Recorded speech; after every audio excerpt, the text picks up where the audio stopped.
Après l'oraison funèbre, le président de la République a déposé une gerbe de fleurs devant le cercueil contenant le corps sans vie de celui qu'il appelait affectueusement le grand préfet et s'est recueilli devant sa mémoire.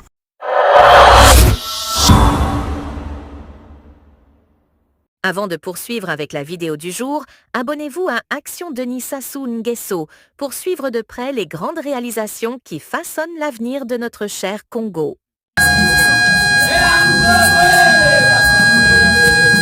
Arrivé le samedi dernier à Brazzaville, la dépouille mortelle de Gilbert Djombo Bomondjo, ancien préfet du département de la Likuala, a été conduite le lundi 3 août 2026 au siège communal du Parti congolais du travail.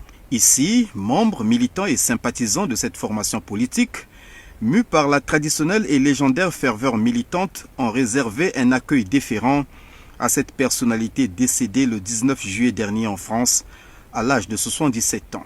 Comme eux, le chef de l'État congolais a rehaussé de sa présence l'éclat de cette cérémonie ponctuée par la lecture de l'oraison funèbre faite par Ida Victorine Gampolo, trésorière du comité des membres d'honneur du Parti congolais du travail.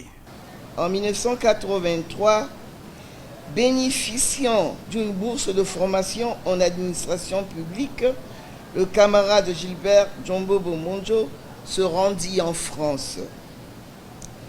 De retour au pays, il s'inscrivit en cours par correspondance à un organisme appelé Educatel en Belgique en 1985. Il obtint le certificat de gestion des entreprises et de comptabilité. Ainsi, il devenait un opérateur économique de renom. En 1991, fort de ses atouts qui faisait de lui un homme entreprenant, le camarade Gilbert Djombo Bomondjo quitta la fonction publique pour se consacrer à temps plein à ses activités d'opérateur économique. Après l'oraison funèbre, le président de la République a déposé une gerbe de fleurs devant le cercueil contenant le corps sans vie de celui qu'il appelait affectueusement le grand préfet et s'est recueilli devant sa mémoire. Bien plus que de simples gestes mécaniquement posés, il s'agit là de la sanctuarisation et de la sublimation d'une relation de longue date, faite tantôt d'anecdotes saisissantes, tantôt d'actions héroïques dignes de productions d'Hollywood ou d'envolées oratoires passionnément lyriques. Un tel niveau d'attachement qui défie la description est d'une grande exemplarité.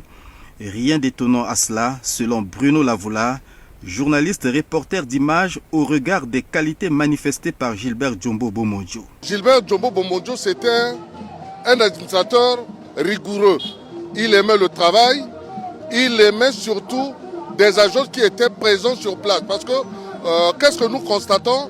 Aujourd'hui, on ne peut pas comprendre qu'un fonctionnaire qui travaille dans le département de la Likuala, qui se retrouve à Brazzaville sans autorisation de sortir. Or, c'est le préfet Djombo Bomondjo, et ça ne passait pas. La fidélité, c'est parce que jusqu'à sa mort, il est resté fidèle avec le président de la République. Même pendant le mandat du président Lissouba, on a tout fait pour qu'il démissionne du parti.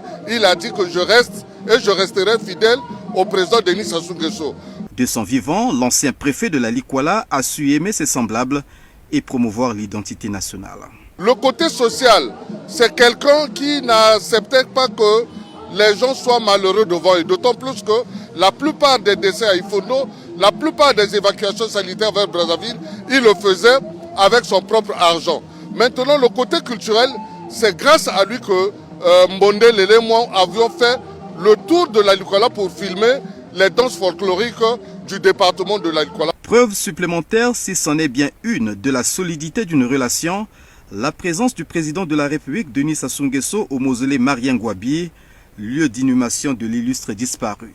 Dans l'historique enceinte, Gilbert Djombo Bomondjo rejoint Ambroise-Édouard Noumazalaï, André Obami-Itou et autres figures emblématiques qui ont marqué la vie politique congolaise. Au-delà du rideau du temps, il rapportera à ces derniers les fraîches nouvelles du Congo qu'ils ont longtemps laissées et qui s'écrivent sous le sceau de l'accélération de la marche vers le développement.